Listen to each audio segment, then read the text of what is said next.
Hello, you are listening to The Professional Artist. This is Echo Chernick, and we are broadcasting live on the United Public Radio Network, 1077 FM in New Orleans, simulcast on YouTube and Facebook. And please like, follow, subscribe, and ring the notification bell. And we are here today. My guest is Alex Gustafson, who is an awesome artist, friend of mine, and I'm so happy to have you on with me today, coming all the way from the other side of the United States, from Vermont. So, hi, Alex. How you doing? Hello, I'm good. I'm glad to be here. So yeah, I'm just my gallery is north of Seattle, for those of you that don't know, and we're in Essex, Vermont. I'm in Essex, Vermont. Yeah. Yep. You need to come back out here to Seattle. I do need to come back out there to Seattle. Yes. You used to live out here, right? Yep. Yeah. I was out there for about 6 years. I was in the Renton area. Loved it. It was really nice to be able to walk to an IKEA. But yeah, food was great. I had a bunch of physical clients that were in the direct area, so that was nice. All my clients here are online. Vermont is the sticks, but it's where I'm from. Here.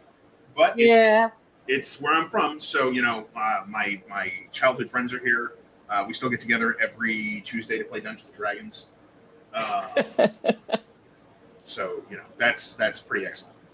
That's good. At least you don't have to play online with your D&D friends. So, and so tell me about what kind of art are you working on? Oh, okay. Well, I've been an illustrator and a sculptor for about 17 years. I went to school twice for it. 4 years for undergrad, 2 years for grad. Went to Savannah College of Art and Design, and commercially, I primarily do fantasy, sci-fi, like game art, book art, cover art, some interiors, and that kind of stuff, like card games and whatnot. I've recently gotten into doing tarot card work for companies, and I've worked on a couple of small indie films, or the pitches at least thereof. And then for the sculptures, I do maquettes like this guy you see behind me. I do all kinds of creatures and characters. Sculpting is actually my heart. I just protect it by not letting people hire me for it. It's kind of like I can do this for you if you bring me on full time, but I'm not going to do this for you if you just want one thing. Oh, really? Yeah. I use them as lighting models for illustrations, which is how I learned how to do it. But I've worked for a couple clients where they art direct via email a 3D object via 2D pictures, and that doesn't go well. So yeah, if I can bring it with me, and they're great too, because if you do shows, you do all kinds of trade shows. Bringing one of these, putting it on your 6-foot table, instant magnet. Just it draws all the people. So, and it's like a Medusa monster. What is that? It's a D&D beholder. Oh, it's a beholder. Okay, yeah. All I see is eyeballs. There we go, eyeballs. Yeah. Like snakes. So I'm doing a whole set. I've got a little one back here actually that is a mimic, which is like the treasure chest. Yeah, the treasure chest. Oh, look at him. Oh, he's so cute. And what is he? Here's the best part. It's also a stylus holder. What is it sculpted in? This is monocrystalline wax, and the beholder is monster clay, which I love using. And I'm gonna do 3 of them and then send them in to Wizards. I want to do their new design for the gold dragon, which is a big ribbon dragon. It's really beautiful. And I want to do like a 3 or 4 foot ribbon dragon. I think that would be super neat to do, and very extra. So I'm just tickled about that. Oh, that's so cool. How long did it take you to sculpt the mimic? That is neat. So this one was new for me to learn because this works differently. You have a little fuel lamp that you light, and you heat your tools so you can carve the wax. So it's physically a different process. I'd say this was probably about a week. Just because all one piece that you work on, or it was, and then I cut it so it does come apart. Oh my god! Just broke it in half. That just it ripped it apart. It's sticky. Monocrystalline wax is kind of like bees. It's about as sticky as beeswax. but it's a sculpting wax, and you can cast it afterwards. I also did a little goblin skull here, and that was actually the first one that I ever cast. And that's also the monocrystalline wax. But you can cast it just like you would anything. I cast mine in resin and brought it to some shows. And neat. So that's kind of going to be my experimentation with traditional as I branch out and try new things. I want to run. I grew up loving Star Wars, and I'm sure I mentioned that to you before because I think maybe once or twice. Yeah. So I grew up watching all of those specials where they talked about the creature shop. And so I was like, well, if I'm going to do that, if I'm going to do like a big world project where I have to design all the creatures and races and stuff, cultures, I want to run a creature shop. Like, I want to make these things, because that's fun for me. I don't know where I'm going to put these things because none of them, I don't work small usually.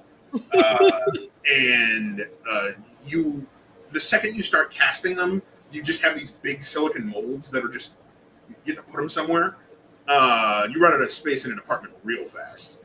They can hold your laundry. You can just kind of drape your clothes on them, like the elliptical. You drape your laundry on them. No, absolutely. There's a somewhere in the back room. There's like a 2.5-foot dragon that's just there, and I'm like, I got to do something with that. But for now, it's just sitting back there. Please, dragons / laundry holders / Exactly. My first job, one of my first jobs I had when I was working in New York City, we had I worked at a art shipping company, and they had, and this was back in I guess 1990. 3, 4, whatever. And I was just thinking of like storing stuff, and they had just pulled the statue of like Lenin down, and they had this huge statue of Lenin that had been shipped from the USSR, Russia, and it was like next to it was like the statue, and it was right next to the lunch area where I was working here, and literally we were just having lunch like on the statue of Lenin that had been pulled down. So crazy. It was like the statue of Lenin, and then there's a little refrigerator and the coffee thing, and so like art just gets stored wherever, That's insane. Yeah, that was the lunch area with the actual Lenin statue right there. So that's cool. That's super. So statues get stuck wherever statues get stuck, and sometimes they just hold your lunch. So I don't know that I've ever been at point blank range to like a famous piece of art. I think the closest I've probably gotten is while I was at SCAD for my grad studies. One of the teachers took us up to the special collections unit, and they have a bunch of the. Do you remember the old '80s movies, The Secret of NIMH? Yeah. Oh, yeah. Yeah. So they have. It's not the complete movie, but it's the predominance of them for the solenoids. So I got to hold the Great Owl, which was huge for me because that was one of my favorite movies growing up, and I was like, oh my god! Cool. You want to hear something nuts? So they have, it's called the Don Bluth collection. They have a bunch of his movies, solenoids from it. They have a full movie that was never released about a whale whose mom is killed by a whaling ship, and then the whale goes on an adventure and grows up over time, and then like the ship is the bad guy. So I mean, I kind of understand why it was never released because it's kind of dark. But I mean, Land Before Time wasn't exactly not dark either, right? I mean, the movie that made literally everyone in our generation cry. But it's nuts to me that the movie is largely finished, just like, or at least that's how it was explained to us. I think they would release it, or just special edition release it. Yeah, no, it's weird. I was like, it seems like a lot of work to just not use it for anything. But I know. Wow. Yeah. So what do you? I know a lot of artists that do that. The sculpting by hand. I don't do this, but do the sculpting by hand in order to get the lighting and everything right. And then some people do the sculpting online with like the 3D sculpting programs. Do you prefer one versus the other? I love this because it's relaxing. I will be learning ZBrush and probably Blender because it makes me more marketable. And there are some things such as architecture that I just like. I would never sculpt architecture. That's just not what I do. But if I needed to like have like a beautiful set of arches and the lighting had to be just right, and you want a character walking there. Well, first thing I'm going to do is if I'm in a city, I'm going to go look for some architecture, and maybe I can hire a model at the right time of day, or bring lights and be that guy on the sidewalk who's like setting up lights in a battery. That's what I do. See, that's right. me.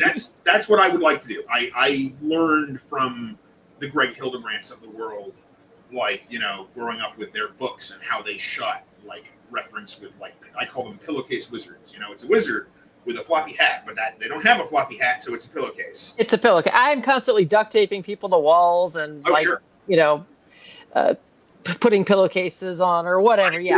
I build props all the time. I had one picture where I had to paint like a guy, and they wanted like a steampunk crossbow. I didn't have anything. I didn't have a fill-in for that. And yeah, I could have used like a wrapping paper roll or something, but I didn't. I went on eBay and I hunted down like a 1989 or 1800s, 1800s like American like hunting crossbow.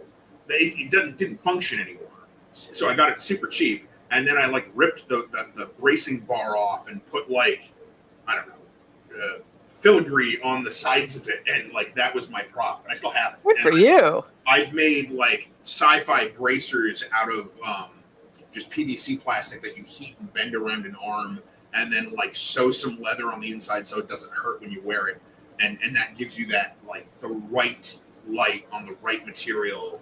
I love that stuff. That stuff is like, I almost love that stuff more than I love illustrating. Like painting is fine, but for me, the better I get, the harder it gets, which is a weird thing to say because you think it wouldn't, but it does. You get more particular. You're like, oh, I look back at my old pieces and I was like, oh, I should have paid more attention to this or done more detail here, or you know. Yeah. No, that's absolutely it. It is the weirdest career evolution, and not at all what I thought it would be at any given time in the last 17 to 20 years. If you had asked any of those versions of me, like, how are you doing and where are you going? Where I am now would not have either skill-wise or path-wise or anything. Every bit of information I learned kind of negates a lot of stuff that I was told when I was a kid. It's an interesting journey. Oh yeah, it's definitely a journey. So, and you're constantly learning new things. So, and unlearning things, I think, too. But, so what else are you working on lately? So during lockdown, there was work, but not a ton of work. So I was like, hey, you know, I saw some friends doing like these, we call them personal IP projects. You know, you create a project, it's all you own it, it's your brand.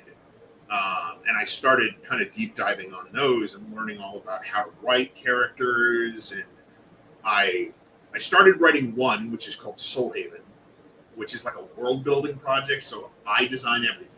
It's like a high fantasy steampunk kind of mage punk mashup. There's humans, there's a bird race, minotaurs, turtle people. It's pretty cool. That one's harder to get down into the 5-minute pitch. But while I was writing that, I wrote a second one called Nimue, which is the Lady of the Lake from the Arthurian Legends. Yep.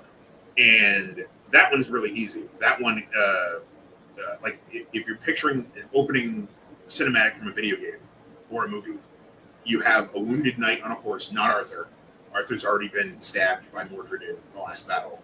It's one of his knights who's mortally wounded on his horse and riding along a lake, and the lake is lined with like rusted swords.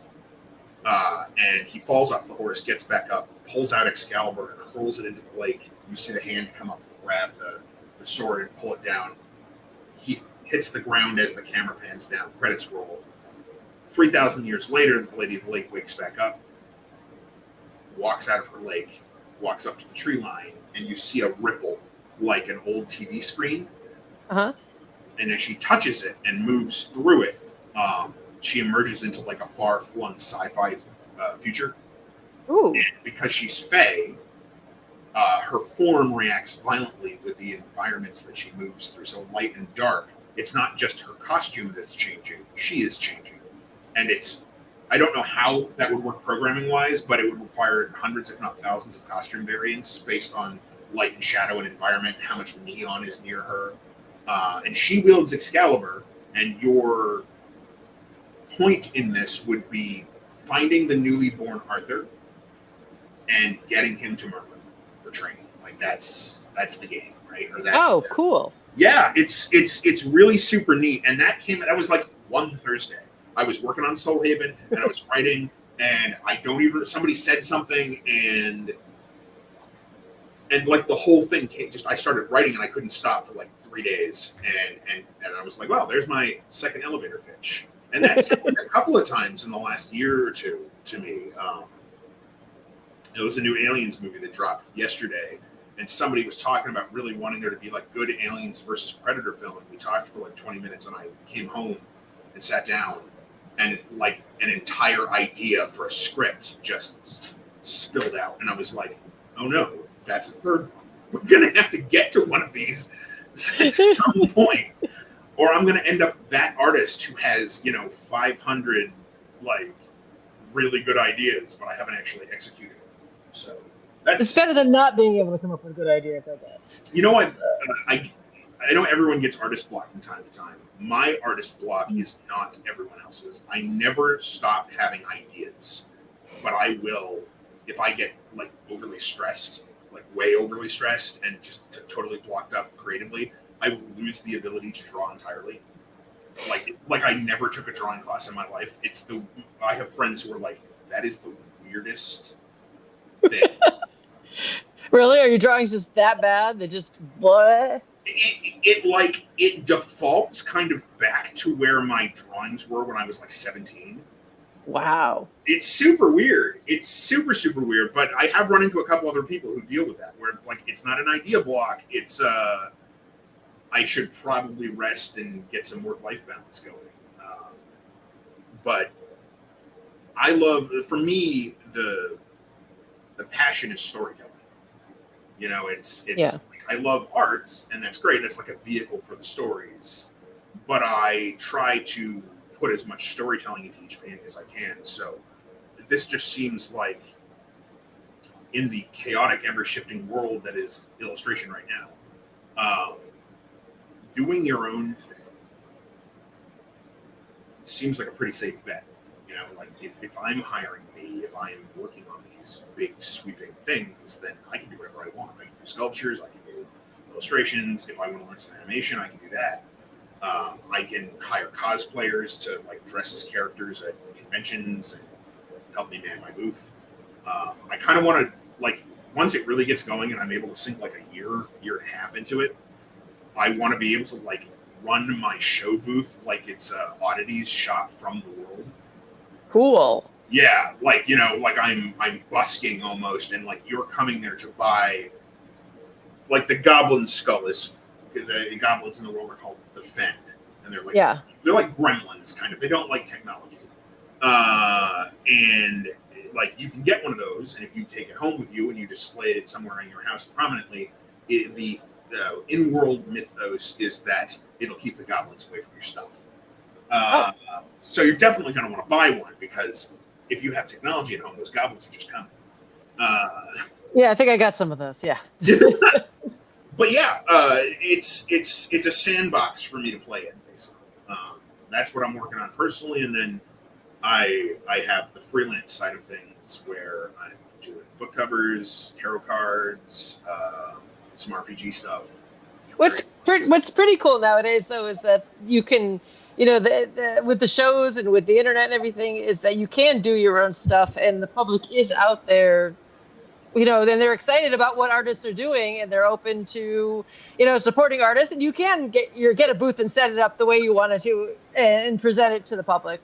Yeah. And get the support, which is really cool that there's the venue. I mean, there wasn't, before the internet in 20, 30 years ago, you couldn't do that as easily. You had to rely on publishers and stuff. So it's very there's an element of almost theater to it.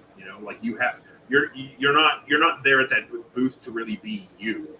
You're there to be kind of like a salesperson for your art. And people are going to want to come up and talk to you, but like not everybody is an extrovert. I'm extra blessed. when we did that Gen Con, like not this last one, but the one before, I've never blown my voice out before talking. Natural chatter. And by Sunday, like midday Sunday, I went to go to talk to someone and like a squeak came out, and that was it. And I was done. I had to put a sign on the table with like, I can't talk right now. My voice is gone. Yep. And like the whole drive home, I was like, I'm driving home.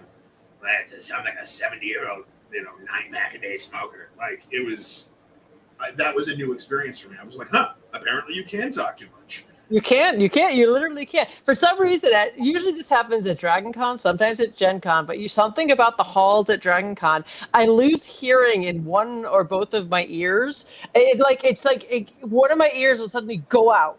It's like everything gets tinny about halfway through like the second day. And so people will be talking and it's like this pressure thing. So I think it's a thing with the hall, but I'm like, there goes my ear. And everything is all weird for like the whole day. And it's like the hall makes everything weird. And it's like, I always, and so I'm talking and I'm trying to like hear things and I can't, and my voice is going out and like, and it feels like I have like tinnitus or something, but it has something to do with the acoustics. And it happens like every Gen Con every Dragon Con. And I'm all like, and there goes my ear. But it's like your head feels like, wah.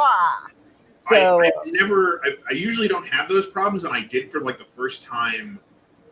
One of my good friends got married last weekend. And while we were in the reception hall waiting to go into like the place where we had dinner, I was standing in a circle of like all my close friends, and we were waiting for the bride and groom to come around. And there was this general noise, and I was just like, it must be the weird acoustics in here because it's an old wooden barn. I couldn't hear anything. I was just standing there smiling and nodding, going, that sounds good. They could have been saying, I don't know what they were saying. And I was like, oh no, I finally reached that age where I just I'm losing my faculties. No.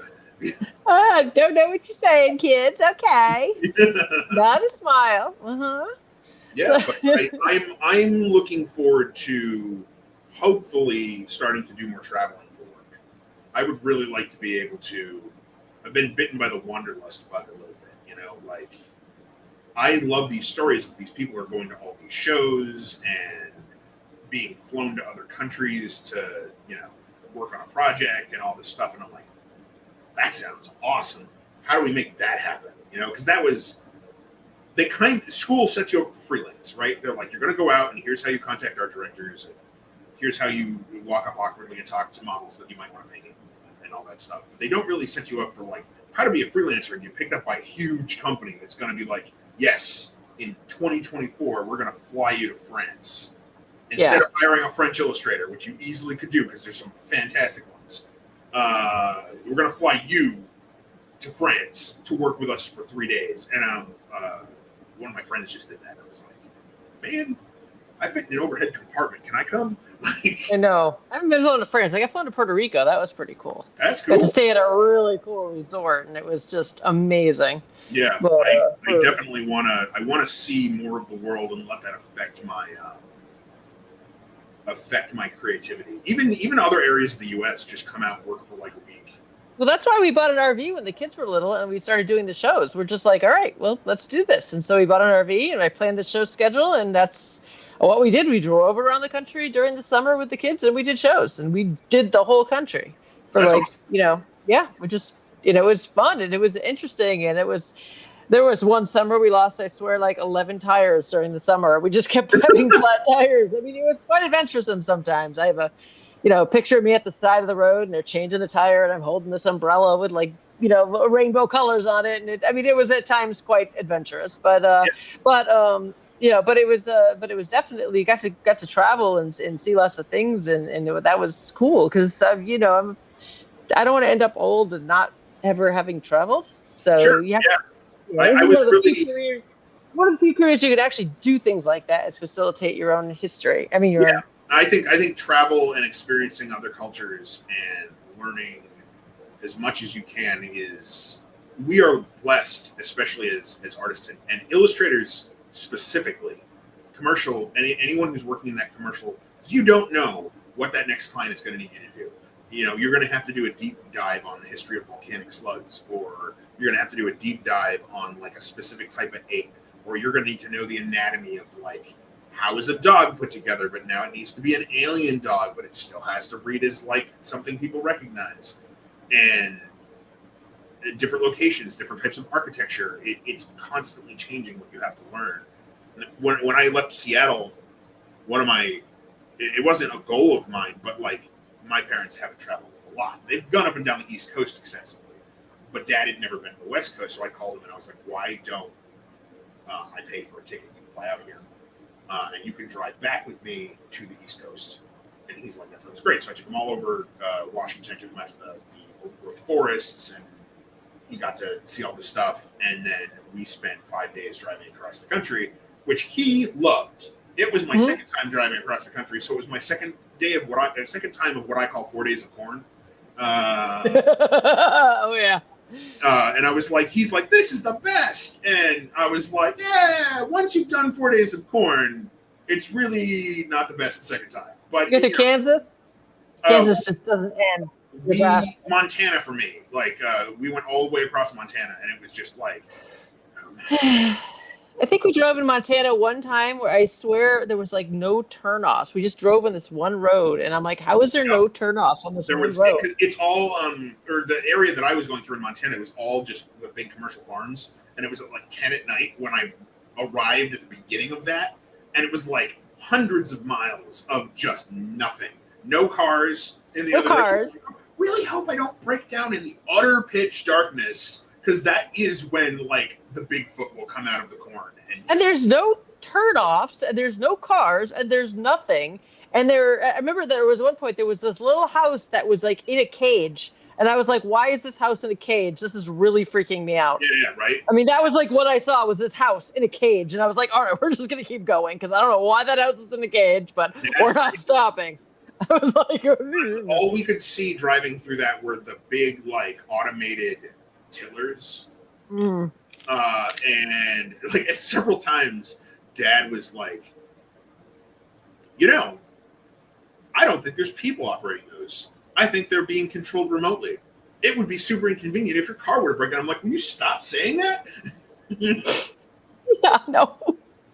There's so much space out there. I don't think people in Europe realize exactly how much space is out there. Oh, sure. Yeah. I mean, look, you can fit Belgium there. It's like there's so much space out there. We went through Wyoming, we went through Oregon, and then kind of back, we kind of scooted down a little bit, because that was actually on the way back. I went to Gen Con for the first time as a participant hunting for work.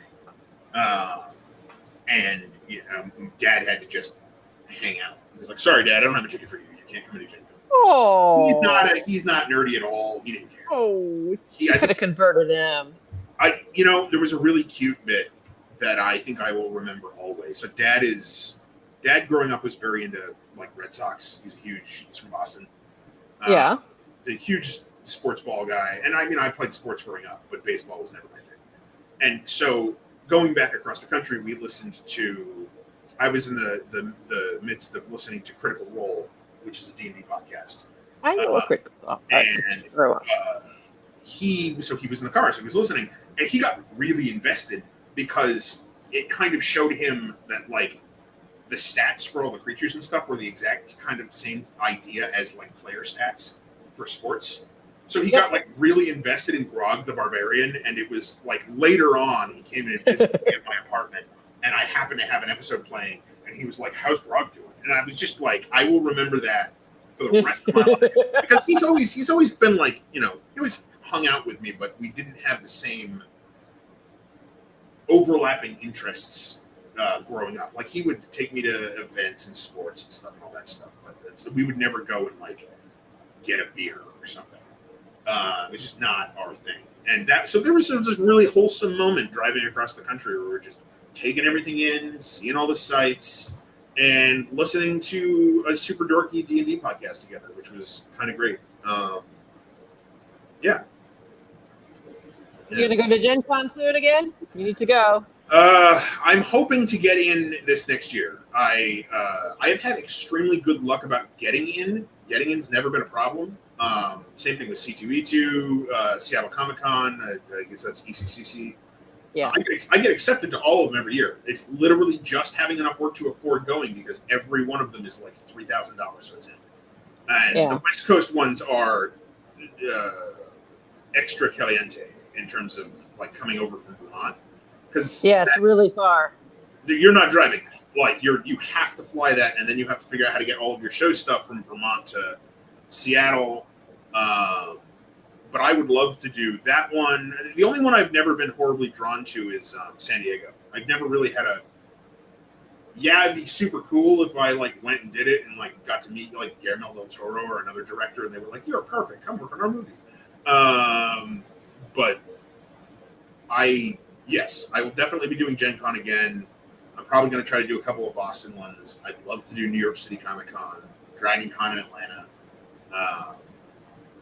But it's a matter of being able to afford like 10 big shows. You know, like that's a spicy meatball. You're in Vermont. You're not exactly centrally located. I am not centrally located. You are. There is nothing here. No. There's a lot of people here. That's the weird thing. It's not like I'm not like surrounded by cows or anything. I am in the suburbs. But in terms of like for instance, we had a fantasy sci-fi show here, and it was fine. I did maybe 200 in sales. Maybe. That's being super generous. And then the same company did a Ren Fair, and there was 11,000 people there. So I was like, okay, well, now I know for next time, if I'm still time. Do that one instead of the sci-fi fantasy show. Because people were spending up a storm at the Ren Fair. But in terms of huge events, like Gen Con's, 60,000, something like that. 70, I think. 70? Yeah, there's nothing like that here. We don't even get Boston. Boston's pretty close to you. Yeah, Boston has one of the packs. It has anime, one of the big anime cons. I did Boston Comic Con a couple of years ago. That was good. Yeah.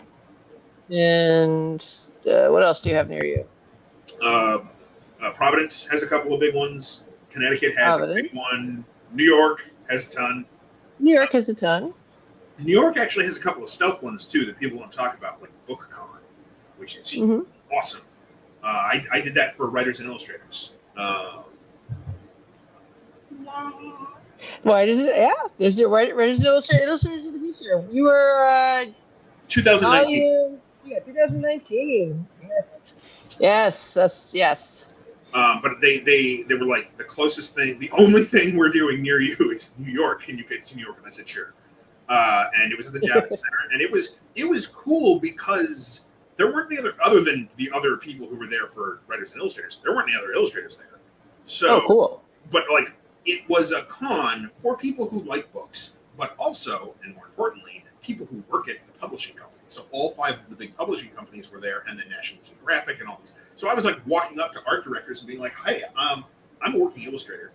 I wish, and I want to go again because now my work is so much better than it was even 3 or 4 years ago. Yeah. I want to go and be like, hey, especially after I'm done working on this job for Orbit, I want to be like, hey, I work for Orbit.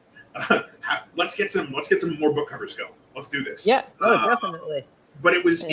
I'm not used to going to a trade show like that and not having a ton of artists be there. I think there was one woman in the back who had like a proper like booth set up for her illustration stuff, and then there was a bunch of people selling like really decorative pens and like. Which trade show was this?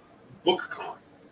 BookCon. Yeah, it's called BookCon, but like every one of the major publishers had like a full aisle to themselves. And they had dozens of employees that worked there in various capacities and art directors.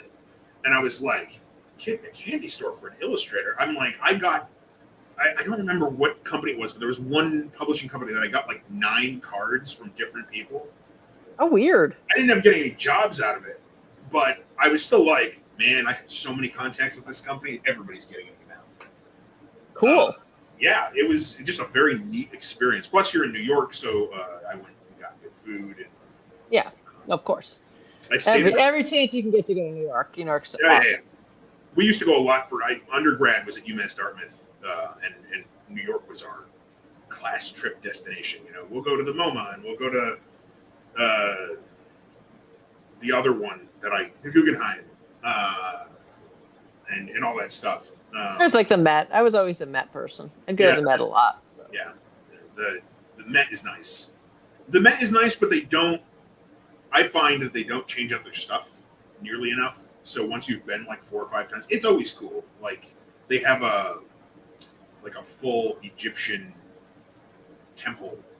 Yeah, and it's huge, so you can go, a lot, and just there's so much to see. So it's just gigantic. I used to walk up there from Brooklyn a lot. Nice. So do you ever go to Chicago for C2E2? Once, I think we went once, but I haven't gotten to go very often. So that was my first, and I went with nothing. I had no signage.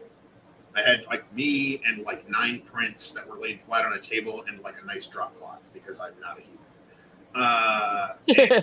I did like $900 in sales. Everyone was like, for not knowing what you're doing and having no setup. Hey. Very well, because it's a Comic Con. Yeah. And there were other fantasy artists there, but not a lot of them. And I had a blast. I had the public really, really engaged with my work. Which was a huge boost. I met with the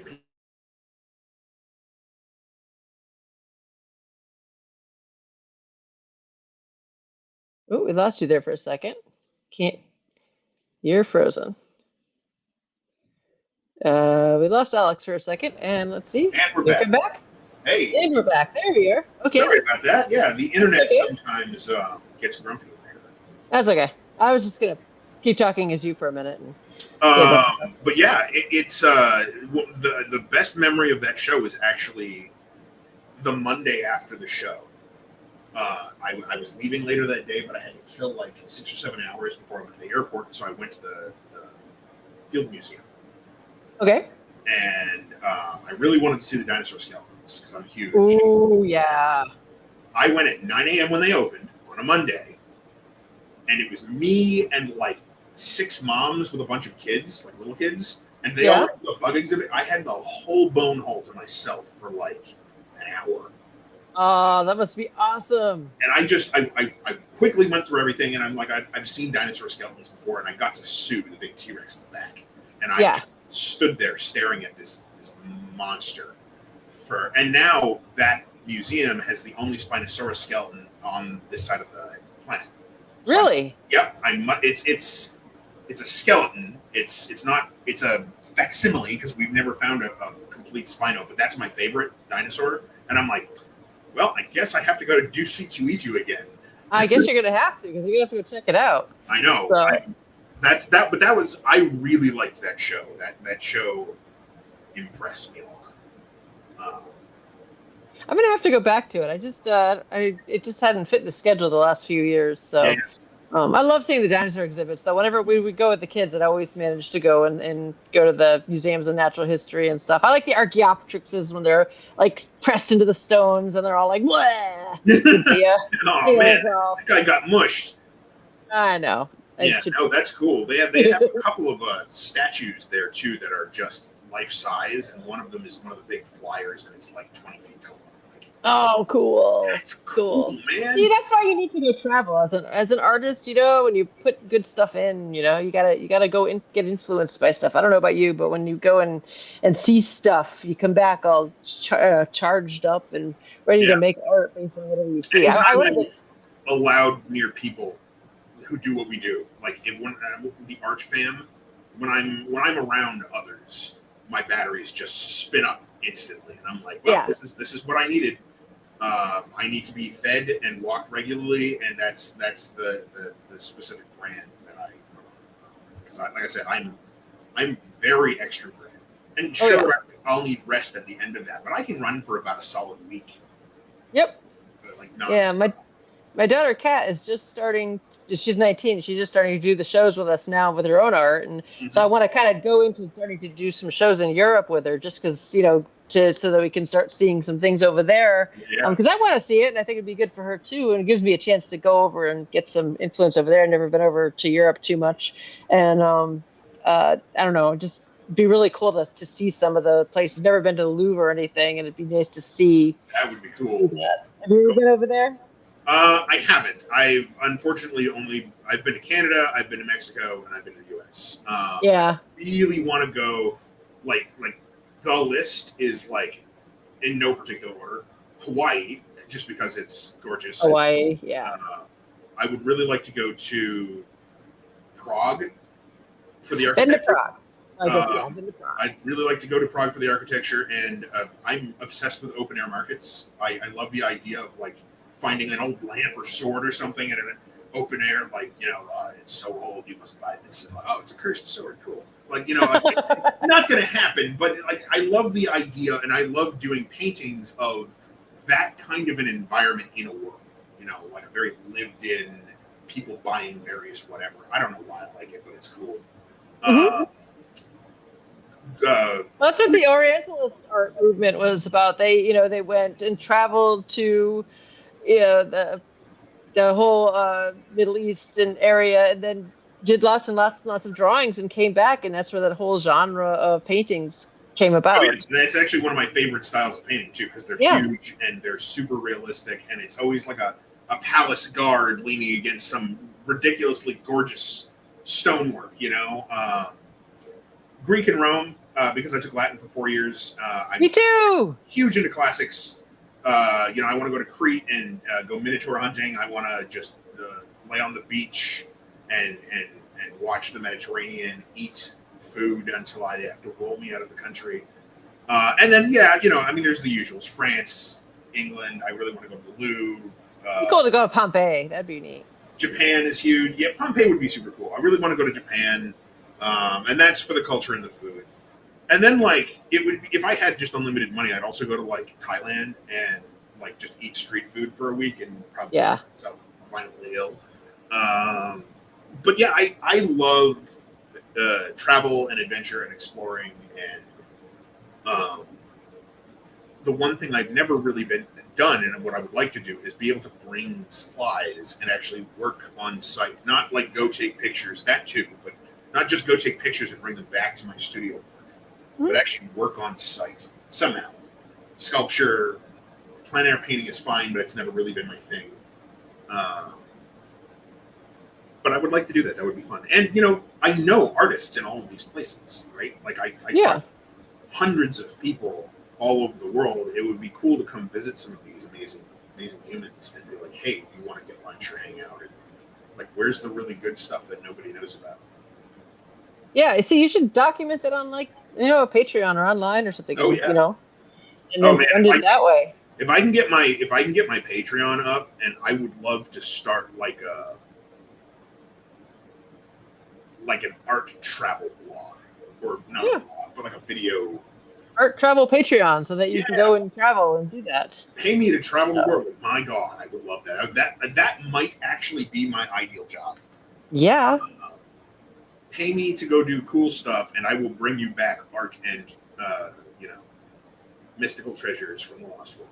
Well, people get to live vicariously through your travels. They get to watch what you're doing and see your drawings, and and that's exciting because they don't get to do that. So, you kind of make your own future. So you set up a travel Patreon, and you say, this is what I want to do, and here's the drawings as you're doing them, and you share them with your patrons and make it happen. Yeah, that sounds awesome. I didn't even think about, like, I have a wee baby Patreon that does like $60 a month. But, if I can get that up, I would love to do that. I would love to make it more interactive too, and have people be able to suggest like going to different places and what do they want to see me do, that kind of stuff. Like, cool, awesome. I love travel, I love flying, and it would enable me to. I love illustration. I love sculpture. I love working with other people. I don't particularly love freelance. And I know that's weird because all those other things are what freelance is made out of, but that, like, the constantly having to pound the pavement to find the next thing, I'm not really built for that. Well, start with your wee baby Patreon. Maybe start with a goal of a small trip, and then like treat it like it's a big trip, and like fulfill it. Like, I'm going to go to Boston and to this cool place and do really cool drawings there, and then fulfill it like you were going to Thailand, and then try to grow the Patreon, and then the next trip is to somewhere bigger, and then the next trip is to somewhere bigger, and then, with the ultimate goal being I want to go to Japan or something. Yeah. And then, but like kind of step it up and go to places, based on the budget. Well, and the lucky part about being on the East Coast is I have friends. I mean, I have friends all over the world from college, because especially SCAD was I had people from everywhere. But I went to UMass Dartmouth in South of Boston, and so I have friends all over New England. If I need a place to stay, I can just call them and be like, hey, and you can put me up for the weekend so I can film some nonsense. Yeah, but just like start with the Patreon and then just start fulfilling it, and then just go to your next destination, and then just build it up from there until you're in Japan or somewhere cool or wherever you want it to be. Yeah, that's awesome. Isaac Design, how you doing? Hello. Do you have any questions for Alex? I see we got a. So. That's cool that people can write in like that. Yeah, I know. I love it. So yeah, I think that's kind of what's going on. I have a little influx of work right now for a bunch of clients. I'm working on my first large set for a company called 78 Tarot, who, if you've never worked for them, they are lovely. What is that? The 78 Tarot is a tarot card company, and we do. The decks are themed, so like one of them is magical themed, and what I'm working on right now is a master deck, so I have 8 cards instead of 1. Cool! A series of them, and it's like I'm doing high sci-fi, like a high concept science fiction, and every artist gets to choose what kind. It's just sci-fi is the topic, but I decided to go with hard edged, mechanical angels and space stations and starships. I never get to do that stuff for my other clients, so I was like, awesome, let's swing for the yes, I do remember you, Jim. I absolutely do. But I was just like, you know what, this might be my only chance to do hard edged, that sci-fi you grew up with, from the 70s and 80s. I love that stuff. So is that on your website or not yet? They're not up yet. I am still in the process. I think I have 2 or 3 more to get tight drawings done, and then I'm going to call it a whole batch. Cool. When it drops, it'll drop with a couple of book covers and a couple of other things and a couple of personal pieces, and it'll be a whole fresh body of work, because it's 8 pieces for 78 Tarot, the book cover for Orbit, a bunch of role-playing stuff, and then I'd love to squeeze in some just nerdy, fun fan art like Aliens and Predator.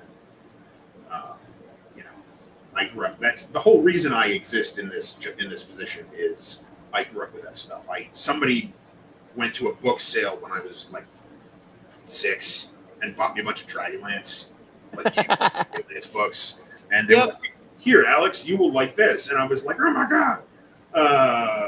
I read through all those, and which is funny because when I was very young, my folks refused to allow me to play Dungeons and Dragons.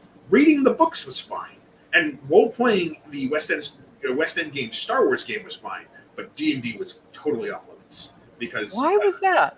Well, it was right at the tail end of the Satanic Panic. Oh yeah. So there was this bad press. There are demons and stuff in there, and I'm like, well, there aren't. There are, but. There aren't. But yeah, I went from that to Star Wars books to every other possible thing. So I've got all that lore from 15 years of Star Wars novels trapped in my head. I'm like, great, thanks. It's a bunch of useless information. You're still waiting for your hand to get better, right? You just had surgery on your hand. I did. It's pretty good. People can kind of see it. So. Yeah. It's pretty much healed at this point. Just carpal tunnel surgery. It was getting quite bad. So we pulled the trigger and did it. The whole thing took less than 45 minutes, in, out, bing, bang, boom. Fastest. I've never seen a procedure go that fast. Wow. Dude was a superhero. He was like, no problem. There was about 2 weeks where I could do nothing, and that drove me nuts. But I bet that did. Yeah, it's just like, I'm someone I'm always exercising or painting or sculpting or reading, and it was just like, okay, you start finding all these things in your life that like you're just take for granted. Perfect example: you get in the car, and regardless if you're left-handed or right-handed, use right hand to turn the key. Well, if you can't rotate your right wrist because it's healing, you have to kind of like reach through the steering wheel with your left hand and hope for the best. And you realize how inconvenient it would be to lose your right hand. Yes. Yeah. If somebody came up and like, we're taking a hand, it's gotta go. I'm like, okay, well, neither one of them is super great because I have my dexterity hand for my right hand and my strength hand for my left hand. But I guess you're taking the left because I need that other one to pick. I need to turn the car on. Right. I need to turn the car on to get away from this person who's trying to take my hand. It's very inconvenient. Yeah. But it's healing really, really fast. That's good. Yeah. I would love it if I didn't have to ever have like corrective surgery again because that was like a whole thing. But at least it's healing really fast, though. That's good. They put up with all my nonsense too because like I explained what I do and that I've had anatomy classes, cadaver classes, and all that stuff. I'm like, can I see it? And they were like, nobody ever wants to see it. I want to see it. You can draw it while you're doing it. See it? Right. I'm like, pictures? Like, no pictures. I want to watch. Yeah. They were like, nobody ever wants to see this stuff. They get creeped out. And I'm like, I want to see how the engine works, man. Yeah, peel it apart. Open it up. Right? Take it off and give me a bionic hand. Like mechanical pencil fingers. 5 illustrations at once. Yeah, I remember we had a class in college, and I signed up for it specifically because they dissected a cadaver so we could draw the workings, and I was like, oh yes, I want to be that class. So it was pretty cool. Our teacher, like, because he had like the paraffin, the body that was filled with the paraffin stuff, so like all the fluids had been taken out of it. So yeah, it was cool. But he would like dance it around. Oh, weird. Yeah, no, he was a weird dude. But the class was awesome. And it is there's a weird translucence to the skin when it doesn't have all the stuff that it's supposed to have in it. But you can see all the like the striations in the musculature, and it still moves, unlike like a model, which is just in whatever pose the model is in, and you have to kind of just learn that's where it goes. So you can see the squash and flex of the different muscles. Oh, neat. Yeah, it was super cool. It was equal parts cool and gross. I'm like we weren't allowed to touch it or anything, but everyone was like, "Can I just poke it one time?" But it was super cool. Like I wish. It's funny, in going to grad school for illustration, people will often ask, "Do you have any regrets?" And my answer is no, and yes, but also no. I love what I picked. I wish I had. You don't really. I almost said multi-class. You don't train in multiple disciplines. I don't play Dungeons and Dragons at all. Nope. You can get yourself up there. I would like. I took all my stuff over at the sequential building, learning écragés and Maquette sculpture and anatomy and stuff. But I wish I had taken more time, even though I just had to pay out of pocket, to go and learn a bunch of the animation 3D stuff in that department too, because I think they would it would have made me more attractive to companies coming out, and I just didn't have the knowledge of the industry at that time to be like, oh yeah, I totally could have done all this stuff too. I miss school. I miss that working with other people, getting to constantly learn. And we still do that, but it's a different type of, like a structured learning, you know? Yeah. Well, we're about out of time, so where can people find you? illustratedpixels.com is my website, and that will take you to all the socials, which is the easiest way to say that. And I'm on Instagram, I'm on TikTok, I'm on X, which I refuse to call X. I'm on Facebook just under my name, and you can follow me there. But that is my personal account, so it's not just. And you do commercial work too. You didn't mention you did a bunch of pieces for Mountain Dew. You forgot to mention that. I do. I will say my discipline includes books, publishing, video games, tabletop games, role-playing games. I've worked for films. I've done a lot of advertising stuff. Advertising is awesome. If there are any advertisers out there, call me. But I did 6 months with Mountain Dew working on a big project for them, which was super cool. Yeah, that was cool. And if you go to illustratedpixels.com, you can find all of the socials. There's an email if you are interested in anything, and there will very soon be a store up where you can buy prints and playmats and all of that kind of stuff. Awesome. Well, thanks for being on. Yeah, thank you so much for having me. This has been great. It's been great to catch up. Awesome. And you have been listening to The Professional Artist live on the United Public Radio Network, 107.7 and FM in New Orleans. And I will talk to you guys next week.